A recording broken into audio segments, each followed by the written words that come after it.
ሰላም ክቡራት ተኸታተልቲ ኣብ ርሑቕን ቀረባንኩም ከም መደባትና ትከታተሉ ሎሚ ድማ ከምቲ ልሙድ ዕለታዊ ዜናታት ሒዘልኩም ቀሪበ ኣለኹ። ፈለማ ግን ቅንታት ዜና ናባኹም ከብል ስርዓት ብልጽግና ብጥሮታ ዝተሰናበቱ ላዕለዎት መኮንናት ናብ ሰራዊት ክምለሱ ኣዚዙ። ኣብ ዶባት ትግራይ ሰራዊት እናኣከበ ሓድሽ ናይ ደብዳቤ ወፈራ የካይድ ኣሎ። ጀነራል ታደሰ ወረደ ናብ ወተሃደራዊ ኮማንዶ ሰራዊት ትግራይ ከም ዝተመልሱ ዝሕብር ሓበሬታታት ይወፅ ኣሎ። ዝርዝር ዜና ሒዝና የለና።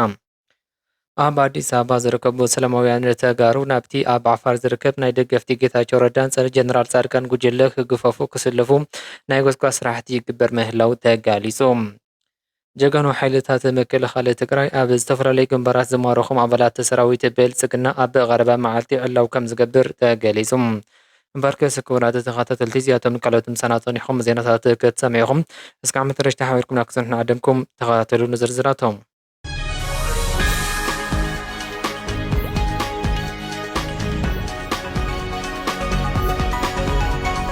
ጆኖሳይደር ፋሽስት ስርዓት ብልጽግና መሰረታዊ ሕቶታት ህዝቢ ትግራይ ዓዝዩ ኣብ ልዕሊ ህዝቢ ትግራይ ተወሳኺ ናይ ጥፍኣትን ፅንተት ወፈራን ምፍጻም ብጥሮታት ተሰናቢቶም ዝፀንሑ ላዕለዎት መኮንናት ሰራዊት ካብ 2018 ናሓሰ ዕለት 18 ጀሚሮም ሪፖርት ክገብሩ ናብ ሰራዊት ክጽንበሩን ፃውዒት ትእዛዝ ኣመሓላሊፉሎም።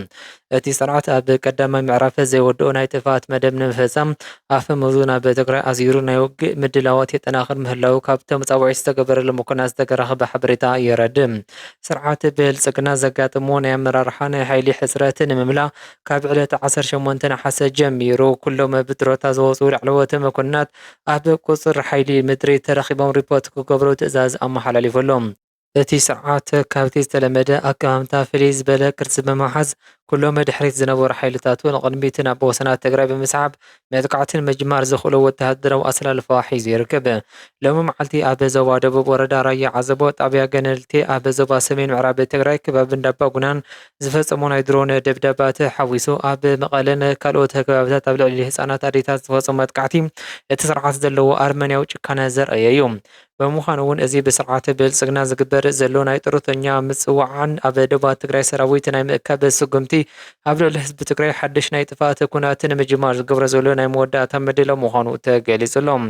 ጸላኢ ህዝቢ ትግራይ ዝኾነ ስርዓት ብልጽግና ንሓድሽ ናይ ኩናት ወፈራ ነዊሕ ርሕቀት ከይዱ ወተሃደራዊ ምድላዋት ኣብ ዘፋጥነሉ ዘሎ እዋን ጀጋኑ ሓይልታት ምክልኻል ትግራይ ሓይልታቶም ብዝበለፀ ብምጥንኻርን ብምውዳብን ኣብ ሙሉእ ናይ መኸተ ድልውነት ከም ዘለው ናይ ሰራዊት ትግራይ ወግዓዊ መራኸቢ ሓፋሽ ዝኾነ TDF ሚድያ ኣብ ዘውፅኦ ጸብጻብ ኣፍሊጡ። ሰራዊት ትግራይ ንምብርካኽ ድሕንነት ህዝቢ ትግራይ ንምውሓስ ካብ ቅድሚ ሕጂ ዝነበረ ብዝበለፀ ዝተዳለወ ምዃኑ ተሓቢሩሎም። ሓይልታት ምክልኻል ትግራይ ካብ ስርዓት ብልጽግና ዝመጽእ ዝኾነ ይኹን ናይ ትንኮሳን ናይ ጥፍኣት መጥቃዕቲ ብብቕዓት ንምምካት ኣብ ልዑል ናይ ተጠንቀቕ ብራኸ ይርከብ። ሰራዊት ትግራይ ኣብ ኩሎም ግንባራት ሓይሉ ብምእካብን ናይ መኸተ ዓቕሙ ብምዕባይን ንደጀን ህዝቡ ካብ ናይ ድሮን ናይ ምድሪ መጥቃዕቲ ንምሕላው ዝገብሮ ምድላው ኣጠናኺሩ ቀፂሉሎም። እቲ ሰራዊት ምስ ህዝቡ ብምስናይ ነቲ ብስርዓት ብልጽግና ዝእለም ዘሎ ናይ ጥፍኣት ስጉምቲ ብምምካት ናይ ህዝቢ ትግራይ ህላወን መሰል ምውሓስ ቃልሱ ከም ዝቕፅል ኣረጋጊዞም። ብምዃኑ እውን እዚ ብTDF ሚድያ ዝተመሓላለፈ ወግዓዊ መልእኽቲ ህዝቢ ትግራይ ኣብ ጎኒ ሓይልታት ምክልኻሉ ብምስላፍ ነቲ ካብ ጸላኢ ዝመጽኦም ዘሎ ናይ ኩናት ስጋት ፅንተት ብምድሓን ንምምካት ዘለዎ ቁራጽነት ዘርኣይ ምዕባለ ምዃኑ ተገሊጹሎም።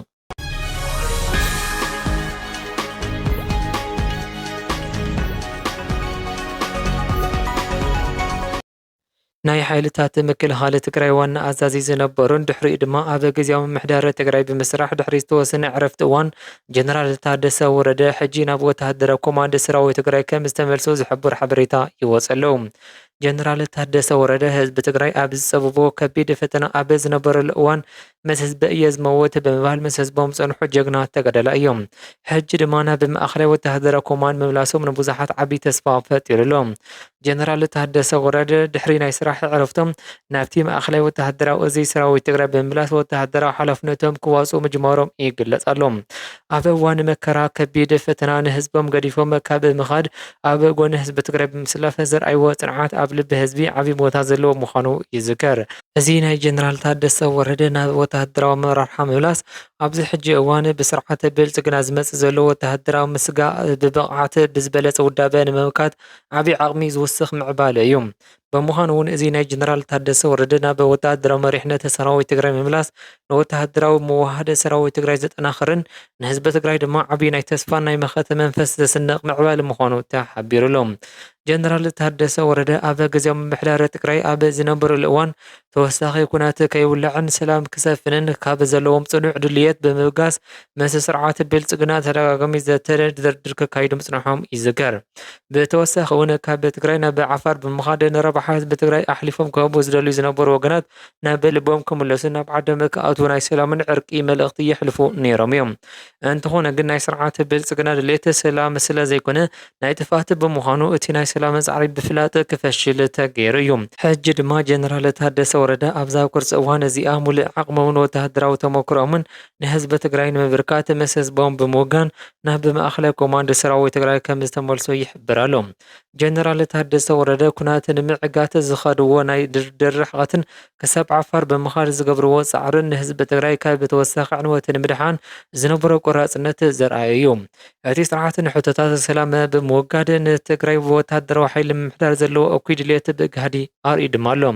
ጀነራል ታደሰ ወረደ ዘለዎ ልዑል ናይ ወተሃደራዊ ኣመራርሓ ተመክሮ ዓቕሚ ብምጥቃም ንህዝቢ ትግራይ ካብ ዝተደቀነሉ ናይ ህላዊ ሓደጋ ንምሕላው ኣብ ቅድሚት ተሰሊፉ ይርከብ። ብምዃኑ እውን እዚ ናይ ጀነራል ታደሰ ወረደ ናብ ወተሃደራዊ መሪሕነት ምምላስ ንሰራዊት ትግራይ ዓብዪ ናይ ወተሃደራዊ መንፈሳዊ ብልጫ ዝህብ ንመኸተ ህዝቢ ትግራይ ብዝበለፀ ዘጠናኽር ምዕባለ ምዃኑ ድማ ተገሊጹሎም።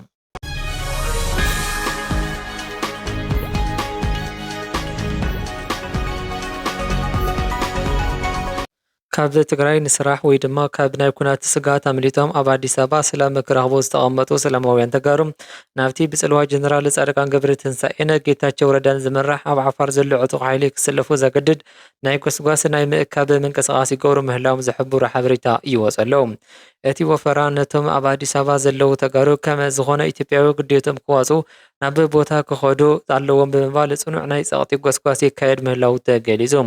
ኣብ ኣዲስ ኣበባ ሰላም ደልዮም ናብርኦም ዝመርሑ ዝነበሩ ተጋሩ በዚ ዝግበር ዘሎ ናይ ምግፋፍ ናይ ጸቕጢ ጎስጓስ ምኽንያት ኣብ ከቢድ ናይ ስጋት ሃዋህው ድማ ወዲቖም ይርከቡ። እቲ ኣብ ዓፋር ዘሎ ሓይሊ ነቶም ኣብ ኣዲስ ኣበባ ዘሎ ወገናት ንናይ ባዕሉ ወተሃደራዊ ፖለቲካዊ ረብሓ ብምጥቃም ናብቲ ቦታ ንምስሓብ ንምግባብ ዝገብሮ ዘሎ ናይ ተስፋ ምቑራጽ ስጉምቲ ምዃኑ ድማ ይግለጽ ኣሎ። እዚ ኣብ ልዕሊ ሰላማውያን ተጋሩ ዝግበር ዘሎ ናይ ምግፋፍ ናይ ጸቕጢ ስራሕቲ ንህዝቢ ትግራይ ይኹን ንደላይ ሰላም ልዑል ተቃውሞ ይበጽሖ ድማ ኣሎ። ብምዃኑ እውን እዚ ኣብ ልዕሊ ኣብ ኣዲስ ኣበባ ዝርከቡ ተጋሩ ዝግበር ዘሎ ናይ ምግዳድ ናይ ምግፋፍ ጎስጓስ ንሰላማውያን ዜጋታት ነተወሳኺ ሓደጋ ዕንወት ዘጋልጽ ስጉምቲ ምዃኑ ድማ ተሓቢሩሎም። መንግስቲ ትግራይ ስርዓት ብልጽግና ዘይእመን ጽላእ ብምዃኑ ናብቲ ስርዓት ዘመሓድረሉ ከባቢታት ብምስጋር ንባዕልኹም ንሓደጋ ኣይተጋልጹ ብምባል ተደጋጋሚ ናይ ብጥንቃቐ ናይ መተሓሰብ መግለፂ የውፅእ ከም ዝነበረ ይዝከር እዩ። እንተኾነ ግን ነዚ ናይ መንግስቲ ትግራይ ተደጋጋሚ ፃውዒት ዕሽሽ ብምባል ሰላምን ስራሕ ንምእላሽ ናብ ኣዲስ ኣበባ ዝኸዱ ንጹሃት ተጋሩ ሕጂ ኣብ ከቢድ ናይ ጸቕጢ ፈተና ናይ ምግፋፍ ናይ ጸቕጢ ሓደጋ ወዲቖም ይርከቡ። መንግስቲ ትግራይ ንመናእሰያትን ንመላእ ህዝቢ ትግራይን ካብቲ ስርዓት ዝመጽእ ዘይተኣመነ ሓደጋ ንምሕላው ናብ ኣዲስ ኣበባ ካብ ምኻድ ክቁጠቡ ልዑል ጥንቃቐ ክገብርን በተደጋጋሚ መልእኽቲ ይሕልፍ ነይሩ እዩ። እቶም ሰላም ደልዮም ናብ ኣዲስ ኣበባ ዝኸዱ ወገናት ሕጂ ብስርዓት ብልጽግናን ካልኦት ዕጡቓት ሓይልታትን ዝግበር ዘሎ ናይ ምግዳድ ናይ ምግፋፍ ምንቅስቓስ ኣብ ከቢድ ኩነታት ድማ ክወድቑ ገይርዎም ይርከብ።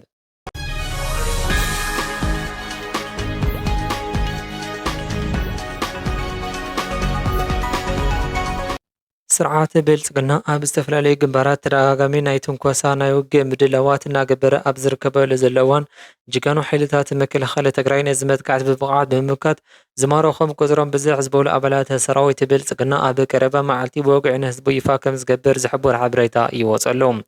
ሰራዊት ትግራይ ካብ ስርዓት ብልጽግና ዝመጽእ ዘሎ ተደጋጋሚ ትንኮሳ ብጽንዓት እናመከተ ኣብ መሬት ዘሎ ናይ ጽላእ ምንቅስቓስ ብብቕዓት እናመከተ ይርከብ። ኣብ ዝተፈላለዩ ግንባራት ኣብ ዝተገብሩ ናይ መኸተ ውግኣት ቁፅሮም ብዝሕ ዝበሉ ናይቲ ስርዓት ኣባላት ሰራዊት ምክልኻል ትግራይ ተማሪኾም ድማ ይርከቡ። ሓይልታት ምክልኻል ትግራይ ነዞም ዝተማረኹ ኣባላት ሰራዊት ብልጽግና ዝምልከት መረጋገፂ ምስልታት ቪድዮታት ኣብ ቀረባ መዓልትታት ብወግዓዊ መራኸቢ ሓፋሽ ኣቢሉ ዕላው ከም ዝገብር ተሓቢሩሎም። ብምዃኑ እውን እዚ ምዕባለ እዚ ስርዓት ብልጽግና ኣብ መሬት ዘካየደ ዘሎ ናይ ትንኮሳዊ ፍረታት ብሰራዊት ትግራይ እናፈሸለን ከቢድ ናይ ሓይሊ ክሳራ እናበፅሖ ምህላው ዘርኣይ ምዕባለ ምዃኑ ተገሊጹሎም። ጀጋኑ ሓይልታት ምክልኻል ትግራይ ኣብ ኩሎም ግንባራት ዘይሰዓር ናይ ምኽታት ጅግንነት ነቲ ጸላኢ ኣጸቢቑ ዝፈልጦ ሓቂ ብምዃኑ ስርዓት ብልጽግና ኣብ ዝተፈላለዩ ግንባራት ብሓይልታት ምክልኻል ትግራይ ዝበፅሖ ዘሎ ከቢድ ናይ ሓይሊ ክሳራ ስዒቡ ዘላቶ ብቸኛ ናይ ድሮን ዓቕሙ ብምጥቃም ኣብ ልዕሊ ህዝቢ ትግራይ ጀጋኑ ሓይልታት ምክልኻል ትግራይን ናይ ራዕዲ ሃዋህው ንምፍጣር ሎሚ እውን ተደጋጋሚ ፈተነ እናካየደ ይርከብ። ጸላኢ ኣብ መሬት ብእግረኛ ኣብ ዝገብሮ ውግኣት ናይ ሓይልታት ምክልኻል ትግራይ ናይ መኸታ ዓቕሚ ጅግንነት ስለ ዝፈልጦ ካብ ናይ ምድሪ ግጥማት እናሃደመ ይርከብ። እቲ ስርዓት ኣብ ምድሪ ዝበፅሖ ዘሎ ስዕረት ንምሽፋን ኣብ ህዝቢ ትግራይ ስጋት ንምፍጣርን ናይ ድሮን ተወሰኽቲ ትንኮሳ ከካይድ ይፍትን ኣሎ። ሓይልታት ምክልኻል ትግራይ ነዚ ናይ ጸላኢ ናይ መወዳእታ ናይ ተስፋ ምቑራጽ ስጉምቲ ብንቕሓት እናመከተ ንደጀን ህዝቡ ካብ ዝኾነ ይኹን መጥቃዕቲ ንምስዋር ኣብ ልዑል ናይ ተጠንቀቕ ኩነታት ይርከብ። ብምዃኑ እውን እዚ ብስርዓት ብልጽግና ዝግበር ዘሎ ናይ ድሮን ትንኮሳ ናይቲ ስርዓት ናይ እግረኛ ዓቕሙ ዘቃልዕ ንመኸተ ህዝቢ ትግራይ ዝየንበርክኽ ምዃኑ ድማ ተገሊጹ ኣሎ። እምበር ርእሰ ክቡራት ተኸታተልቲ ትንሎሚ ዝነበረኒ ዕለታዊ ዜና እዚ ይመስል ነይሩ። እስካብ ብሕጂ ዝሃተልኩም ዳመስኩኑ ካብ ዝክፍለየኩም ሰናይ ቅና